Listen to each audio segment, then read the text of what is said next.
अब रेस के घोड़े और बारात के घोड़े को अलग तो करना ही पड़ेगा।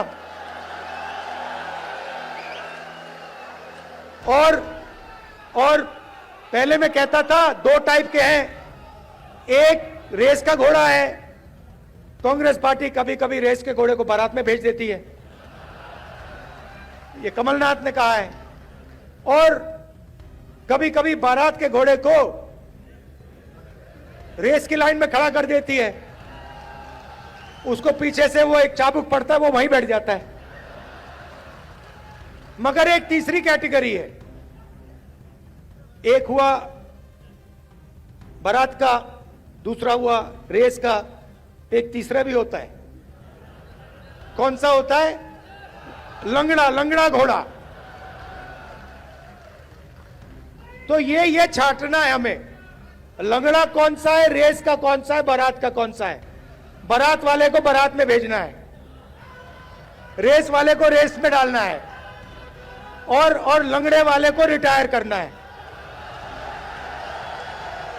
कि भैया ये लो, थोड़ी सी घास चरो, घास खाओ, घास चढ़ो, पानी पियो, रिलैक्स करो, बाकी लोगों को तंग मत करो, बाकी घोड़ों को डिस्टर्ब मत करो, नहीं तो फिर कार्रवाई करनी पड़ेगी। ये बीजेपी आरएसएस वालों को अब मैं अच्छी तरह जानता हूं, इन पर थोड़ा सा दबाव डालो, थोड़ा सा धक्का मारो, डर के भाग जाते हैं ये लोग। जैसे उधर से ट्रंप ने एक इशारा किया, फोन उठाया, कहा मोदी जी क्या कर रहे हो?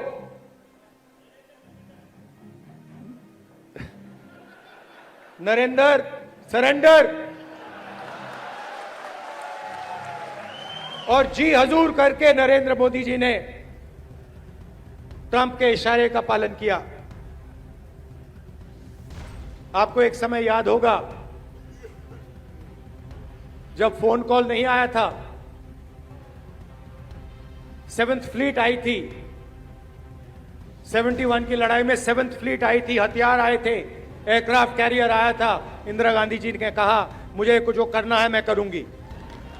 बीजेपी और आरएसएस जो इसको मानती नहीं है और इसको खत्म करना चाहती है, हिंदुस्तान की सारी संस्थाओं को, इंस्टीट्यूशंस को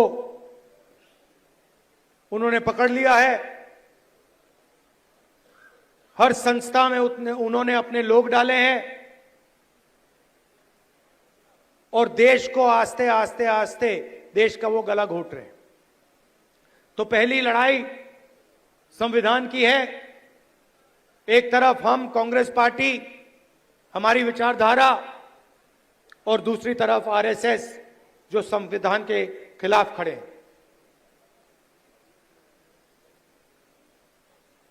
दूसरी लड़ाई सामाजिक न्याय की। जीतू ने कहा, जाति जनगणना के बारे में बोला।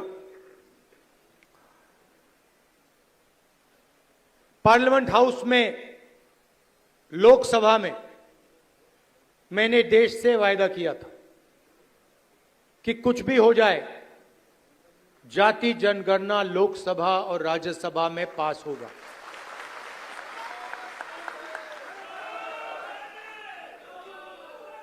ये बीजेपी आरएसएस वालों को अब मैं अच्छी तरह जानता हूं,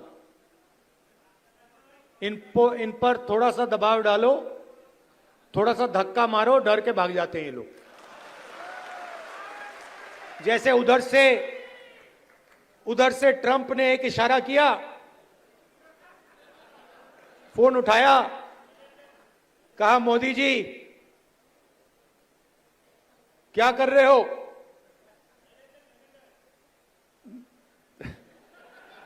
नरेंद्र सरेंडर, और जी हजूर करके नरेंद्र मोदी जी ने ट्रंप के इशारे का पालन किया। आपको एक समय याद होगा जब फोन कॉल नहीं आया था,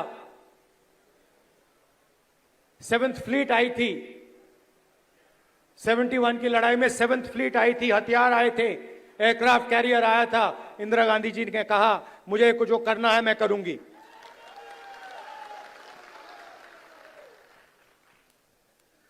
ये फर्क है, इनका कैरेक्टर है। ये सारे के सारे ऐसे हैं। आजादी के समय से सरेंडर वाली चिट्ठी लिखने की आदत है। 1 सेकंड में थोड़ा सा दबाव पड़े, भैया ये लो। ये अंबानी अदानी वाला देश चाहते हैं, अरबपतियों वाला देश चाहते हैं, सामाजिक न्याय वाला देश नहीं चाहते हैं। मैं आपको तेलंगाना की बात करना चाहता हूं। 2 मॉडल हैं जाति जनगणना के, एक तेलंगाना का मॉडल और दूसरा बीजेपी का बिहार का मॉडल, और जो उनकी सोच का मॉडल है। तेलंगाना में जाति जनगणना कैसे हुआ मैं आपको बताना चाहता हूं। बिहार में बंद कमरे में सवाल चुने गए, ब्यूरोक्रेट्स ने सवाल चुने, बिना किसी से पूछे, बिना जनता से बातचीत किए, बिना दलितों से पूछे, बिना पिछड़ों से पूछे, बिना अति पिछड़ों से पूछे, बिना जनरल कास्ट से पूछे, बिना माइनॉरिटी से पूछे, बंद कमरे में 3-4 सवाल लिखे, जाति जनगणना कर दिया।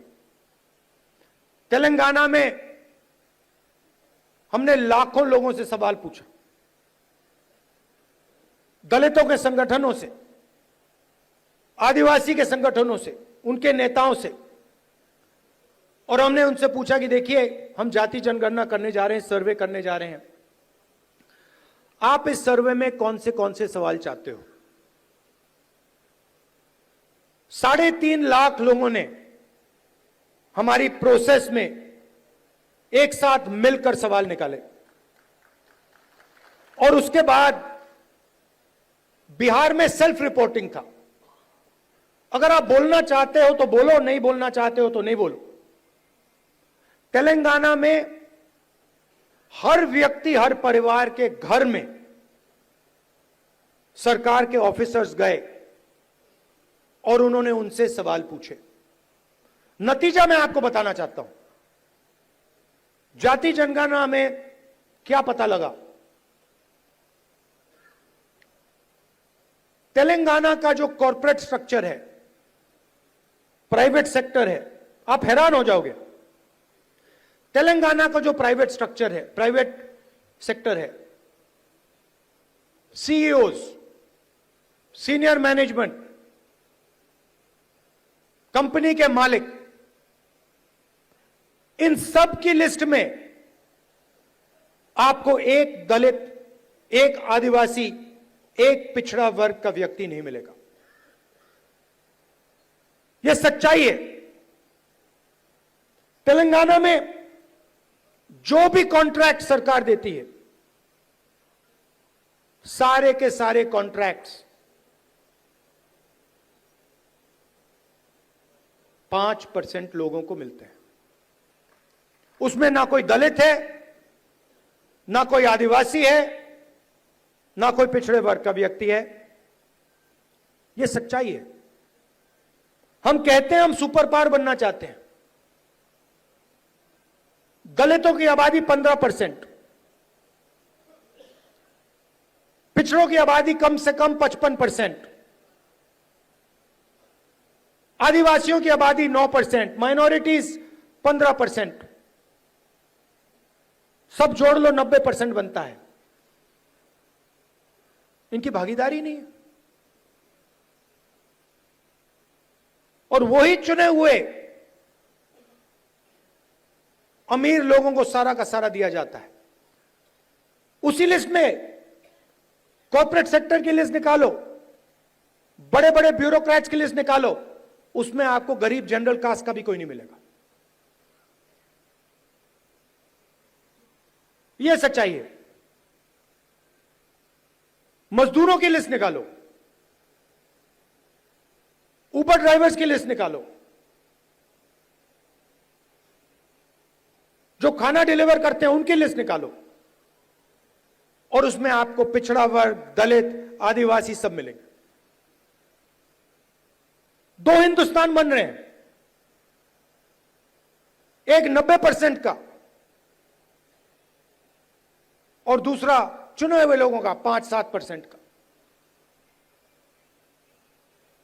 बड़ी बड़ी बातें होती हैं सुपर पावर बनेंगे, ऐसे कोई सुपर पावर नहीं बनता है। जब तक हम हर हिंदुस्तानी की शक्ति का नहीं प्रयोग करेंगे तो ये देश सुपर पावर छोड़ो आगे नहीं जा सकता है। मैं सिर्फ कह रहा हूं, देखो भैया एक्सरे करा लो, देख लेते हैं कि है क्या, शायद पता लगे कि कोई प्रॉब्लम ही नहीं है। शायद जाति जनगणना के बाद पता लगे कि कोई प्रॉब्लम ही नहीं है, सब कुछ ठीक है। कॉर्पोरेट सेक्टर में हर वर्ग के लोग हैं, जुडिशरी में हर वर्ग के लोग हैं, कोई प्रॉब्लम नहीं है, ठीक है। मगर अगर एक्सरे से पता लगा कि टांग टूटी हुई है तो कुछ ना कुछ तो करना पड़ेगा ना। तो इसीलिए बीजेपी नहीं चाहती है, क्योंकि अगर जाति जनगणना हो गया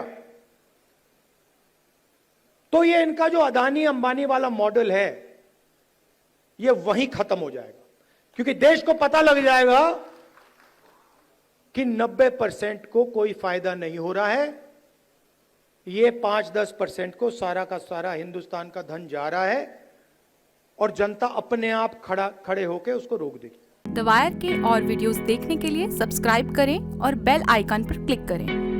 स्वतंत्र पत्रकारिता की आर्थिक मदद करने के लिए डिस्क्रिप्शन में दिए गए लिंक पर जाएं और अपनी राशि चुनें।